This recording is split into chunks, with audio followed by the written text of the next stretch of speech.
आंतरराष्ट्रीय बाजारात सोन्याचे भाव स्काय रॉकेट झाल्यानंतर सर्वांना असंच वाटतं की त्यांच्याकडे फक्त सोनं पाहिजे आणि तुमच्याकडे 1 किलो जर सोनं असेल तर त्याचं गेल्या काही काळामध्ये काय व्हॅल्युएशन राहिलं असतं आपण ते बघूया.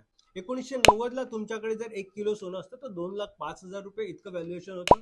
तेच 1995 साली 3,94,000, 2000 साली 4,04,000, 2005ला 5,99,000, 2010ला 16,22,000, 2015ला 24,88,000, 2020ला 39,50,000, 2025 मध्ये 95 लाख रुपये इतकं 1 किलो सोन्याचं व्हॅल्युएशन आहे.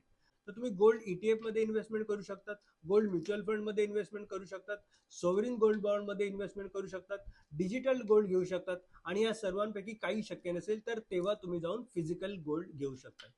तर तुम्हाला ठरवायचं आहे की तुमच्या पोर्टफोलिओमध्ये गोल्ड हवंय किंवा नकोय आणि किती प्रमाणात हवे याचं इव्हॅल्युएशन करायचं असेल तर नक्की स्क्रीनवर दिलेल्या नंबरवर संपर्क करा.